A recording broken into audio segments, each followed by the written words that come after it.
Olá, muito boa noite. Sejam bem-vindos a mais um dia 6. Já estamos fazendo progresso, hein? Já daqui a pouco já terminamos o livro de Mateus e iremos prosseguir para os demais, né? A gente tem bastante coisa pela frente aqui. No entanto, nós já estamos realmente aí que no dia a dia, né? A gente vê que quando a gente persiste na leitura, tem bons resultados, né? Então, espero que você esteja gostando dessa leitura, assim como eu estou gostando também, e que esteja sendo, né, um momento pessoal, devocional pessoal, para sua vida, e que você esteja sentindo a diferença na sua vida com essa leitura do Novo Testamento. Vamos então iniciar aqui a leitura, Mateus 16, e nós vamos até o capítulo 18 hoje. Os fariseus e saduceus vieram pôr Jesus à prova, exigindo que lhes mostrasse um sinal do céu. Ele respondeu: Vocês conhecem o ditado: céu vermelho ao entardecer, bom tempo amanhã. Céu vermelho e sombrio logo cedo, mau tempo o dia todo. Vocês sabem identificar as condições do tempo no céu, mas não sabem identificar os sinais dos tempos. Pedem um sinal porque são uma geração perversa e adúltera, mas o único sinal que lhes darei será o sinal do profeta Jonas. Então Jesus os deixou e se retirou. O fermento dos fariseus e saduceus. Mais tarde, depois de atravessar o mar, os discípulos descobriram que tinham se esquecido de levar pães. Jesus os advertiu: fiquem atentos, tenham cuidado com o fermento dos fariseus e saduceus. Os discípulos começaram a discutir entre si, porque não tinham trazido pão. Ao tomar conhecimento do que falavam Jesus, disse: Como é pequena a sua fé! Por que vocês discutem entre si sobre a falta de pão? Ainda não entenderam? Não se lembram dos 5 pães para os 5.000 e dos cestos de sobras que recolheram? Nem dos 7 pães para os 4.000 e dos cestos grandes de sobras que recolheram? Como não conseguem entender que não estou falando de pão? Repito, tenham cuidado com o fermento dos fariseus e saduceus. Finalmente entenderam que ele não se referia ao fermento do pão, mas ao ensino dos fariseus e saduceus. Quando Jesus chegou à região de Cesareia de Filipe, perguntou aos seus discípulos: Quem as pessoas dizem que o Filho do Homem é? Eles responderam: Algumas pessoas dizem que o Senhor é João Batista, outros que é Elias, e outros ainda que é Jeremias ou um dos profetas. E vocês? Perguntou ele. Quem vocês dizem que eu sou? Simão Pedro respondeu: O Senhor é o Cristo, o Filho do Deus vivo. Jesus disse: Que grande privilégio você teve, Simão, filho de João. Foi meu Pai no céu quem lhe revelou isso. Nenhum ser humano saberia por si só. Agora eu lhe digo que você é Pedro, e sobre esta pedra edificarei minha igreja, e as forças da morte não a conquistarão. Eu lhe darei as chaves do reino dos céus. O que você ligar na terra terá sido ligado no céu. E o que você desligar na terra terá sido desligado no céu. Então ele advertiu a seus discípulos que não dissessem a ninguém que ele era o Cristo. Daquele momento em diante, Jesus começou a falar claramente a seus discípulos que era necessário que ele fosse a Jerusalém e sofresse muitas coisas terríveis nas mãos dos líderes do povo, dos principais sacerdotes e dos mestres da lei. Seria morto, mas no terceiro dia ressuscitaria. Pedro o chamou de lado e começou a repreendê-lo por dizer tais coisas. Jamais, Senhor, ele disse. Isso nunca lhe acontecerá. Jesus se voltou para Pedro e disse: Afaste-se de mim, Satanás. Você é uma pedra de tropeço para mim. Considera as coisas apenas do ponto de vista humano e não da perspectiva de Deus. Então Jesus disse a seus discípulos: Se alguém quer ser meu seguidor, negue a si mesmo, tome sua cruz e siga-me. Se tentar se apegar à vida, a perderá.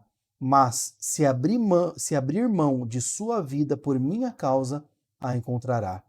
Que vantagem há em ganhar o mundo inteiro, mas perder a vida? E o que daria o homem em troca de sua vida? Pois o Filho do Homem virá com seus anjos na glória de seu Pai e julgará cada pessoa de acordo com suas ações.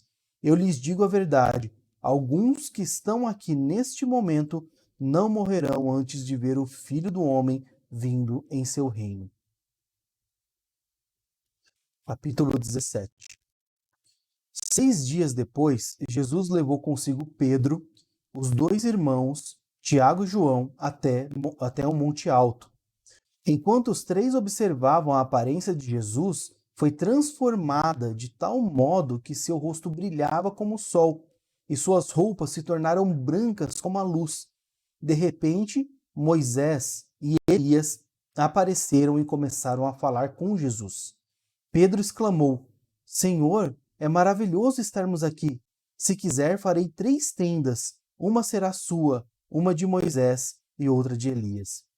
Quando ele ainda falava, uma nuvem brilhante os cobriu, e uma voz que vinha da nuvem disse: Este é meu filho amado, que me dá grande alegria.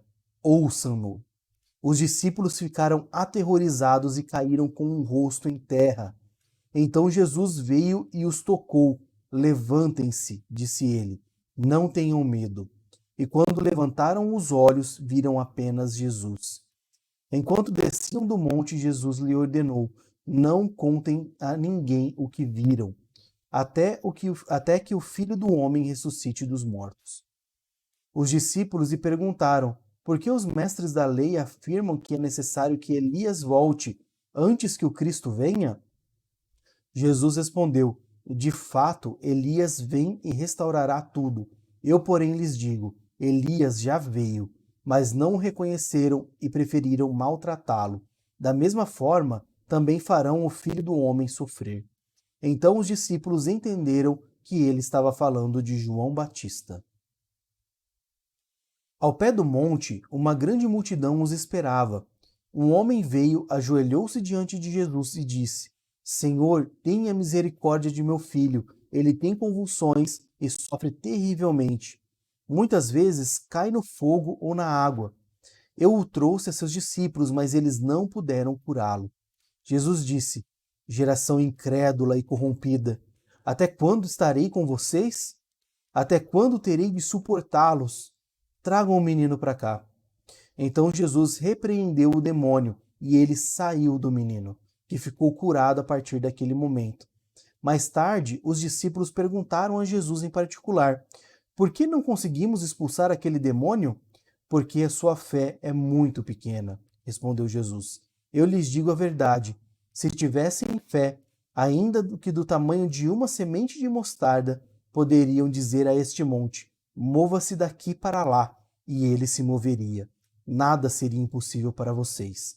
Mas essa espécie não sai senão com oração e jejum. Quando voltaram a se reunir na Galiléia, Jesus lhes disse: O Filho do Homem será traído e entregue em mãos humanas, será morto, mas no terceiro dia ressuscitará. E os discípulos se encheram de tristeza. Quando Jesus e seus discípulos chegaram a Cafarnaum, os cobradores do imposto do templo abordaram Pedro e lhe perguntaram: Seu mestre não paga imposto do templo? Sim, paga, respondeu Pedro. Em seguida entrou em casa, antes que ele tivesse a oportunidade de falar. Jesus lhe perguntou: O que você acha, Simão? O que os reis costumam fazer? Cobram impostos de seu povo ou dos povos conquistados? Cobram dos povos conquistados, respondeu Pedro. Pois bem, disse Jesus, os cidadãos estão isentos. Mas como não queremos que se ofendam, desça até o mar e jogue o anzol. Abra a boca do primeiro peixe que pegar e ali encontrará uma moeda de prata. Pegue-a e use-a para pagar os impostos por nós dois. E o último capítulo de hoje, capítulo 18. Nessa ocasião, os discípulos vieram a Jesus e perguntaram: Afinal, quem é o maior no reino dos céus? Então Jesus chamou uma criança pequena e a colocou no meio deles. Em seguida disse: Eu lhes digo a verdade, a menos que vocês se convertam e se tornem como crianças, jamais entrarão no reino dos céus. Quem se torna humilde como esta criança é o maior no reino dos céus. E quem recebe uma criança como esta em meu nome, recebe a mim. Mas se alguém fizer cair em pecado um desses pequeninos que em mim confiam, teria sido melhor ter amarrado uma grande pedra de moinho ao pescoço e se afogado nas profundezas do mar. Quanto sofrimento haverá no mundo por causa das tentações para o pecado, ainda que elas sejam inevitáveis, aqueles que as provoca terá sofrimento ainda maior. Portanto, se sua mão ou seu pé o faz pecar, corte e o jogue fora. É melhor entrar na vida eterna com apenas uma de suas mãos ou apenas um dos seus pés, que ser lançado no fogo eterno, com as duas mãos e os dois pés. E se seu olho faz pecar, arranque-o e jogue-o fora. É melhor entrar na vida eterna com apenas um dos olhos que ser lançado no inferno de fogo com os dois olhos. Tomem cuidado para não desprezar nenhum desses pequeninos, pois eu lhes digo que, no céu, os anjos deles estarão sempre na presença de meu Pai Celestial. E o Filho do Homem veio para salvar os que estão perdidos. A parábola da ovelha perdida. Se um homem tiver 100 ovelhas e uma delas se perder, o que vocês acham que ele fará? Não deixará as outras 99 nos montes e sairá à procura da perdida? E se a encontrar, eu lhes digo a verdade, ele se alegrará por causa dela mais que pelas 99 que não se perderam. Da mesma forma, não é da vontade do meu Pai no céu que nenhum destes pequeninos se perca. Se um irmão pecar contra você, fale com ele em particular e chame-lhe a atenção para o erro. Se ele o ouvir, você terá recuperado seu irmão. Mas se ele não o ouvir, leve consigo um ou dois outros e fale com ele novamente, para que tudo que você disser seja confirmado por 2 ou 3 testemunhas. Se ainda assim ele se recusar a ouvir, apresente o caso à igreja. Então, se ele não aceitar nem mesmo a decisão da igreja, trate-o como gentil ou como cobrador de impostos. Eu lhes digo a verdade, o que vocês ligarem na terra terá sido ligado no céu, e o que vocês desligarem na terra terá sido desligado do céu. Eu também lhes digo que, se 2 de vocês concordarem aqui na terra a respeito de qualquer coisa que pedirem, meu Pai no céu o atenderá. Pois onde 2 ou 3 se reúnem em meu nome, eu estou no meio deles. A parábola sobre a importância do perdão. Então Pedro se aproximou de Jesus e perguntou: Senhor, quantas vezes devo perdoar alguém que peca contra mim? 7 vezes? Jesus respondeu: Não 7 vezes, mas 70 vezes 7. Portanto, o reino dos céus pode ser comparado a um senhor que decidiu pôr em dia as contas com os servos que lhe deviam. No decorrer do processo, trouxeram diante dele um servo que lhe devia 70 milhões de moedas. Uma vez que o homem não tinha como pagar, o Senhor ordenou que ele, sua esposa, seus filhos e todos os bens fossem vendidos para quitar a dívida. O homem se curvou diante do Senhor e suplicou: Por favor, tenha paciência comigo e eu pagarei tudo. O Senhor teve compaixão dele, soltou-o e perdoou-lhe a dívida. No entanto, quando o servo saiu da presença do Senhor, foi procurar outro servo que trabalhava com ele e que lhe devia 100 moedas de prata. Agarrou-o pelo pescoço e exigiu que ele pagasse de imediato. O servo se curvou diante dele e suplicou: Tenha paciência comigo e eu pagarei tudo. O credor, porém, não estava disposto a esperar. Mandou que o homem fosse lançado na prisão até que tivesse pago toda a sua dívida. Quando outros servos, companheiros dele, viram isso, ficaram muito tristes. Foram ao Senhor e lhe contaram tudo o que havia acontecido.